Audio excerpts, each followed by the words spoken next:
Hello everyone, and welcome to another video for Blackboard Collaborate Ultra. In this video, I will walk students through how to present via the Blackboard Collaborate Ultra classroom. Now, I am in the platform as a student. I know this because the main thing I can see is my professor or my moderator on the screen. Now, I have a few icons that I can choose or that I can use during my class time. Now, the first one is this little microphone down at the bottom. It allows me to share audio with the rest of my class and with my professor. Now, I want to keep this audio off because if I don't, my background noise will disturb the class throughout the session. So unless I am called upon, I want to make sure to turn this off. Now, right next to that icon, there's a little camera icon. This is so that we can share our video. Now your professor can see you. You do want to turn this on if your professor asks you to, because it makes the class more engaging once we can see the other. Now, last but not least, down at this little panel, we have a little man with his hand up. And it's because it is a raise hand icon. In other words, once you select it, you have now raised your hand. You can select it one more time once you are finished to lower your hand and the teacher knows you no longer want to speak.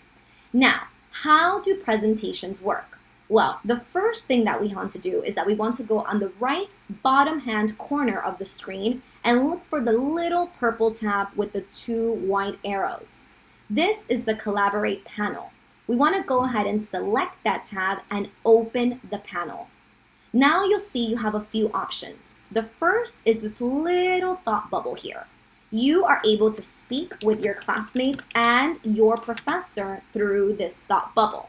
Now you see how on the top it says everyone? Well, you can click that little arrow for the previous panel and you can find someone to chat with. In other words, you can find the moderator or the professor. Right? And here I go, I'm going to look for my professor and I only want to speak to her because it's something private. Now only she can see me. If I go back again to that arrow, I have everyone and my individual conversation with my professor. Now, the next tab on the bottom is those two little people and it's our attendees tab.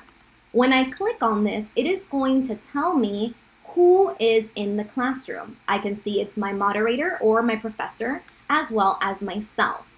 Now, next to those two little people is the important tab we will talk about today.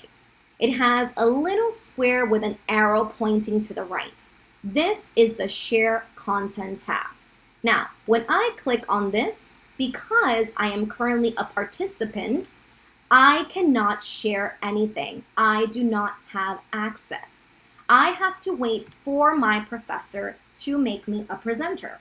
So let's see how that works. Let's have her make me a presenter and I'm going to be able to present my information. So the professor is making me a presenter now. I know that I'm a presenter because it says you are now a presenter. So it is telling me I'm a presenter, and now under the Share Content tab, I have primary content options. The first is to share my blank whiteboard. Now, when I click on this, if I want to write something as a student, maybe draw a diagram or do something of a drawing, then I can use the pencil up here at the top. If I want to point to something through my presentation, I can use the little hand, and that is my pointer. It's the only way they'll see what you're talking about. I can also type text at the top of the screen by clicking the T. And now I can write hello, how are you? And I can write here on this whiteboard. I also have the option to erase with a little eraser, but keep in mind that when I hit that clear, it will clear all the screen. So if you only want to erase a portion, you do not want to select this. Now, another feature that I can use is to share application screen. In other words, let's say that I have a file that doesn't fit the right format for sharing. Or a video or an Excel sheet, I would have to share my screen. Now I can go ahead and select the share application or screen, and this is what will come out. Now we can share our entire screen.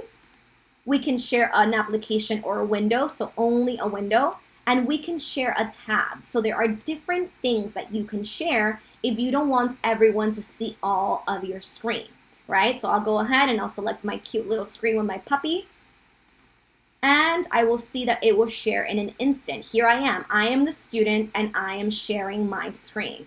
Now, let's say that I want to stop sharing. I have this circle here at the top with the square in the middle. I want to select that so I can stop sharing.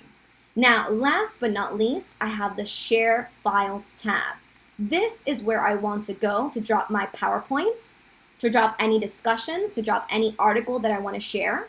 And I can either drag and drop here, or I can select Add Files, and I can choose the file that I want to select. Now, when the file is here, I will click it and select Share Now. Now again, I can see the file, and I am the one talking and presenting to the rest of the class. They are seeing what I am writing on the screen with the pencil. They are seeing what I am typing if I select the T. They are seeing what I'm pointing to if I have the pointer, right? Now this image is very small. How do I fix it? Well, there's this little magnifying glass right here on the left. When we select that, we can maximize or zoom into our documents, making it easier to see the pointer hand, to see the text, to see everything that we have. Again, we can select that eraser to clear all, only if we want to clear the entire screen. Now, when we are finished presenting, our professor will take off that option to present. They will make us a participant. They will make us a participant. And again, you will see that you can no longer share files, right? You only have what you're sharing at the moment, but you are no longer able to share any more content. You're no longer able to share any more content. So again, this is how you would present in the classroom. If you have any questions, please go ahead and ask. Thank you very much.